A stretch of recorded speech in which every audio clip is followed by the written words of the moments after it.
If you were here on Saturday, this was probably the most absolutely scattered part of my presentation. I simply was not very well prepared, except to try to lead you through this this website. Now I'm a little more prepared. So to begin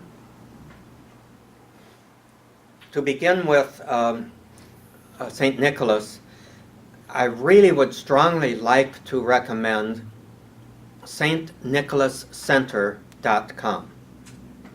I don't have it up here, but I can give you the exact URL afterwards. But it's a wealth of information. Much of what I have here is from that, but it's in a little more organized way. So this is the home page, and you know, there's lots of links that you can explore and all of that, the truth about Santa Claus. St. Nicholas was born in this area of Turkey, Nicea, right down in this little kind of stubby peninsula down here, which is one of the places that we're going to visit this coming year in the Early Christian World Pilgrimage. We haven't been there the last few years. I did go there 1 year before. It really is quite interesting, but there was a few other things around in this area that were also we haven't been that are worth visiting. So I thought this time, okay, this will be something different for pilgrims who come. Here's a little closer. He was born in Patara here, but spent most of his life in Myra, or Myra. Here he was a bishop of this city of Myra. He was born around 270, bishop of Myra, or Myra. The persecution, Diocletian's persecution happened in right around the turn of that century and on into about 5, 6, 7, 8 years, up till about 310. And 312 was the Edict of Milan, where Constantine gave freedom to the church, but there wasn't a lot of persecution for a few years before that. But Diocletian's persecution was one of the most fierce of any of those, just coming right before freedom. And many of the saints that we venerate as martyrs in our liturgy were put to death during that particular time, around the very early 300s, the first 5 years or so of the 300s. He was possibly tortured, but he was exiled and put into prison. He was already the bishop of Myra at that time. According to somebody's writings, that there were more bishops and priests in that prison that they didn't have room for the criminals. So finally, he was released and possibly attended the Council of Nicea. We really do not know for sure, but there is a juicy legend about him at the Council of Nicea that he got so upset with Arius, the one who denied the divinity of Christ and tried to explain that Christ was an exalted creature, but nonetheless a creature, and he shared a created participation in divinity, but he was not by nature the eternal Son of God. Well, he got so upset at Arius for maintaining that he slapped him and was thrown out of the council because of the physical violence. The story then is that Mary appeared to him and gave him back his insignia as a bishop and was allowed then to come back to the council. I mean, who's going to contradict Mary, for heaven's sake? He was famous for works of charity, and many legends developed around that. You can explore those legends in exquisite detail. on this website. He died on December 6th, which is now his feast day. One thing you have to remember about feast days in the church, we celebrate the birthday of saints into eternal life. So we don't concentrate on their earthly birthdays, with a few exceptions, Jesus, Mary, John the Baptist. We celebrate their birthday into eternal life. And so that's the origin of most feasts of saints. 343. Now he was buried in his church. We can still see the grave, the tomb. And there was a legend of a healing liquid that came from the grave, which they called manna. And that it was sort of a sweet-smelling, watery, spicy sort of substance that had healing properties. We really don't know much more than that about it. So he born in Patara in Nicea, and grew, flourished physically, mentally, spiritually, as Bishop of Myra, living his life centered on Christ, and he worked for justice and cared for those in need. Council of Nicea. This is a very interesting picture because this is the Council of Nicea as depicted in the Sistine Chapel in Rome. And you will notice that the bishops are wearing vestments and mitres, very tall mitres as a matter of fact. There's a cardinal over there in red. At that time, in the 300s, there was no distinctive clerical clothing. The bishop would simply wear the ordinary clothes of a person who had high office, yes. But even for leading liturgy, there was no special clothing. That began to develop about 100 years later. So we have, the folks in Rome saying, oh, it was always that way.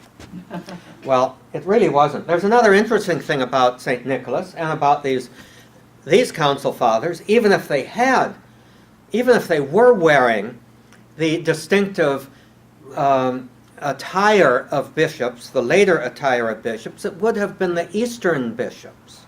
The Eastern Rite bishops wore kind of a bulbous sort of crown on their head. That looks sort of like a cross between a crown and a turban. It's only in the West, in the Frankish countries beginning, and then the Italian and German countries, where the mitre began to be used. So we've got several inaccuracies and anachronisms in those paintings. There is his tomb in Myra. It's now called Demre. It's in his church. We will visit the church. Maybe we'll get permission to celebrate Mass there. They give permission occasionally, at least once a year, for a liturgy to be celebrated. Aiden is going to try to see if we can get permission. That would be something that doesn't happen very often for pilgrimage groups. I'm not holding my breath, but it would be really neat if it could. Now, after his death, he became known, especially in the East, as a wonder worker, as one who would work miracles on behalf of people. And in this one, he is being depicted as a bishop in the Eastern Church, wearing such things as this medallion dangling from his arm, I forget what they call it, and this omophorion, which is the precursor of the pallium that archbishops wear now in the Western Church. In fact, you may remember when Pope Benedict was first elected, he, for about the first year or two, wore a pallium, which is a long band of wool with crosses on it, in this shape. And it became a little too cumbersome. He liked it. His secretary for liturgy liked it. But they kind of decided, let's go back to the more recent tradition. So it's a band that goes around, it's a circular band with a hanging pendant on both sides. And that's what you'll see him wearing now. Anyway, as we're moving along, this is the time of the conversion of Russia. And Grand Prince Vladimir I brought Christianity. There's a number of good stories about that, which I'm not going to go into. But one of the things is people followed whatever their ruler told them. If their ruler said, you're not going to be pagans anymore, you're going to be Christians, you're going to worship Christ, they will say, okay. That's the way it was. Where their heart was, how sincere they were, what they were doing in the privacy of their own homes. But definitely, the ruler was Christian, therefore they're all Christian. He also brought St. Nicholas with him, the devotion to St. Nicholas. And St. Nicholas is one of the most popular saints in Russia. Now, in Bari, Italy, in 1087, because the Seljuk Turks were conquering in this area and had taken it over, the Italian soldiers sailors from Bari came and surreptitiously brought most of the relics, most of the bones of St. Nicholas back with them to Bari, and now probably his major shrine worldwide is in Bari, Italy, in the south part of Italy. And a festival each year on May 9th, which is the celebration of the translation, they call it, the bringing of the relics back. They left a few bones, and those bones are in the museum in Antalya, and we will see them. And actually there has been some form of analysis, it may be DNA analysis, not very long ago, on those relics and the ones in Bari, and they were discovered to be from the same person. Wow. So the ones that we will see in Antalya, a chip off the old block, let's say. Now, the tradition of Nicholas going from being a wonder worker and a healer and the patron of sailors, he was a protector of sailors also, going from that to being the gift giver actually began in the 1100s. And it began in France when nuns began giving candy and gifts to needy children on December 6th. And so that tradition, in most of Europe, the day for gift giving is St. Nicholas Day, December 6th. So that goes back just to almost 1,000 years. In the 1200s, there was an interesting way of celebrating the Feast of Nicholas, was that boys were selected to be a bishop for the day. Actually bishop for the season, from December 6th to the Feast of the Holy Innocents. And they would collect alms for the poor. They had boy bishop coins printed up and all of that. And it says, unfortunately, sometimes they turned disruptive as their bishops for the day. But then again, sometimes bishops have been a little disruptive too.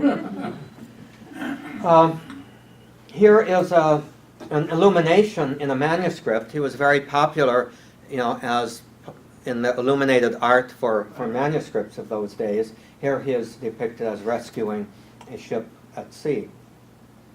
Notice too, in all of these pictures, this Eastern bishop is depicted in Western liturgical attire, with the Western style chasuble and the episcopal mitre. Now, 1809 is probably one of the key dates. This is when Washington Irving's A Visit from St. Nicholas really began to secularize St. Nicholas. and he was depicted more as a Dutch burgher, town councillor, really. And that began his emergence as the kind of the American figure. In 1823, 'twas the night before Christmas, Clement Moore, that became a classic. The Santa Claus as described, St. Nicholas as described by Clement Moore, had some of the characteristics, as you remember, that Santa Claus now has. Smoked a pipe and when he laughed, his belly was a bowl full of jelly or something like that. 1845 in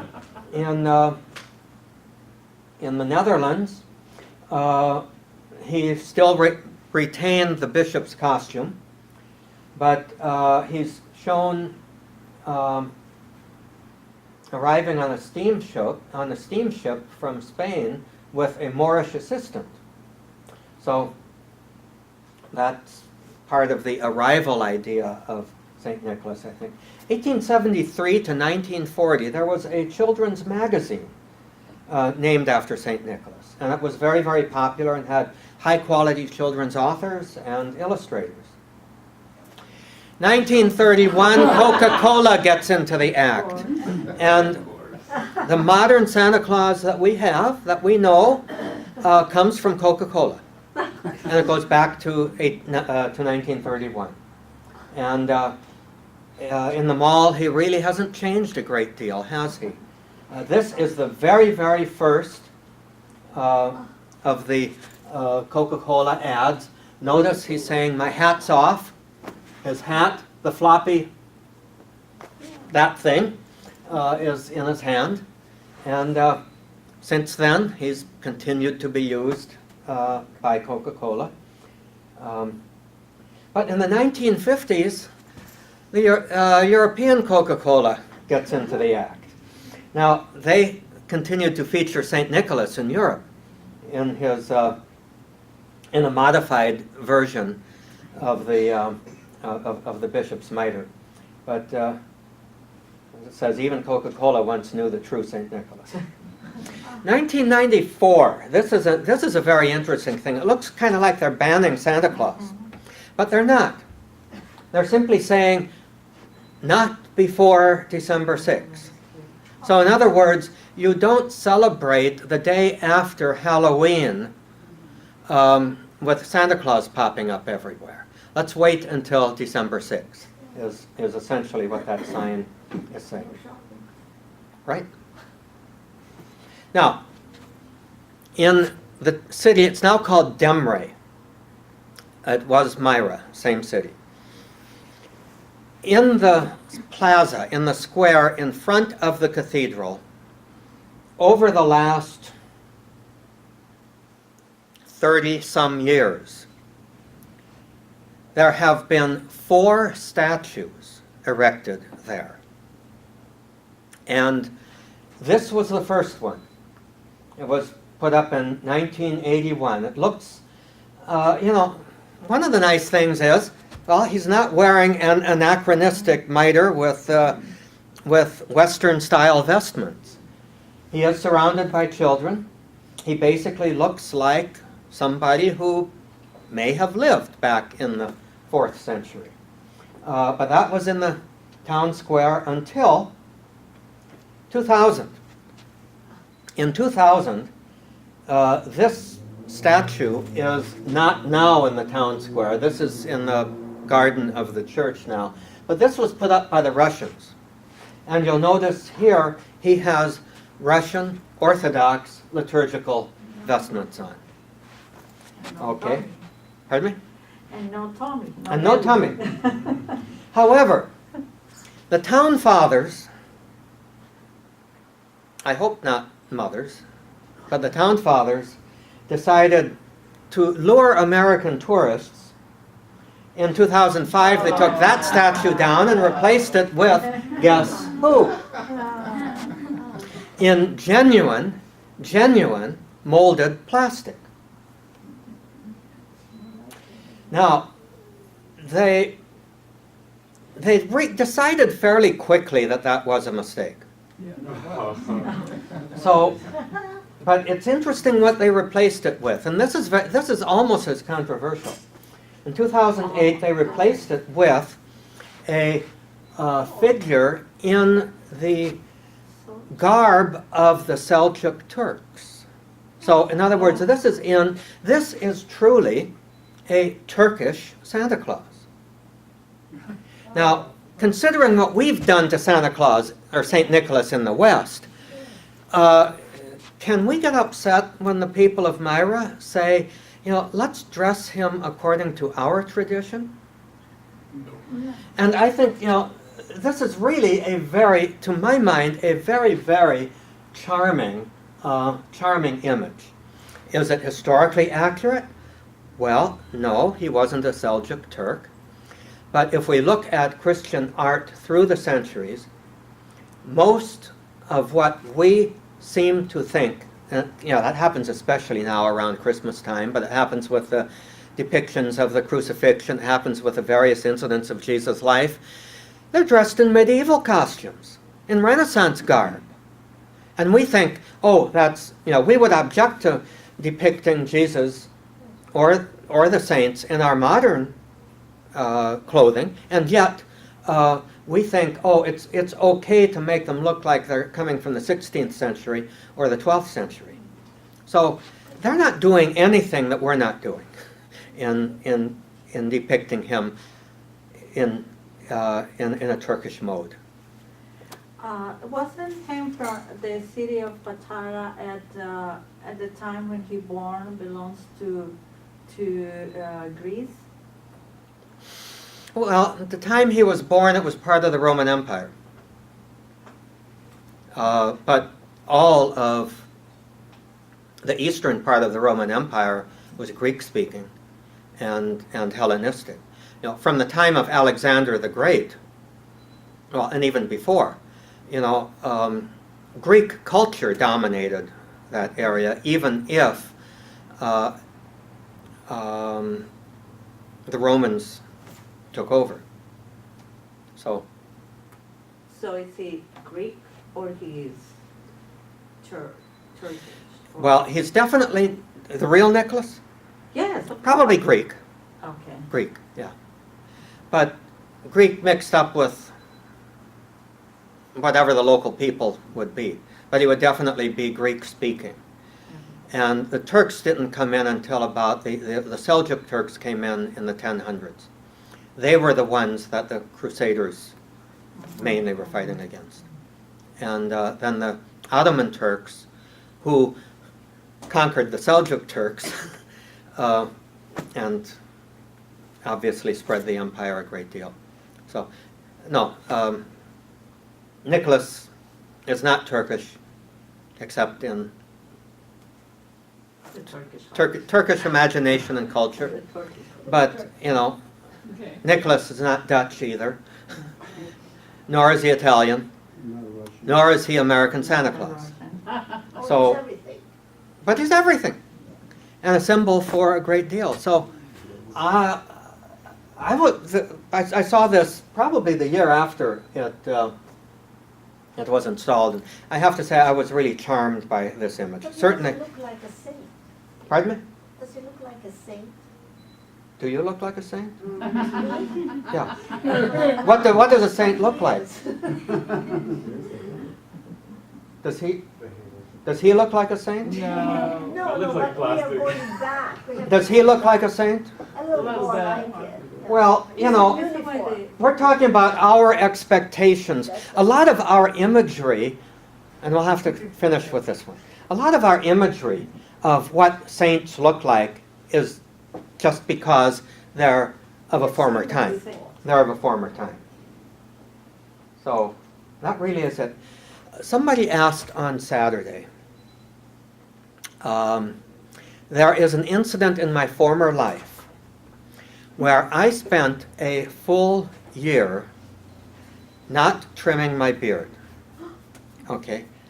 And part of the reason for that was on December 6th, I wanted to play St. Nicholas for the school children. Oh, dear. So there is a picture of me that I was looking for and could not find. I'll try to find it and put it up on the website. Put it in the bulletin. Not this year, St. Nicholas has passed. But, and I'm wearing a mitre. Wow. The only time in my life I will ever wear a mitre. And so I was looking all through my computer for it. It's one reason why I was late at the beginning here. But With a Coca-Cola in your hand. no, I had a bishop's staff. Red shirt. I want to see that. So, thank you all very, very much. Thank you.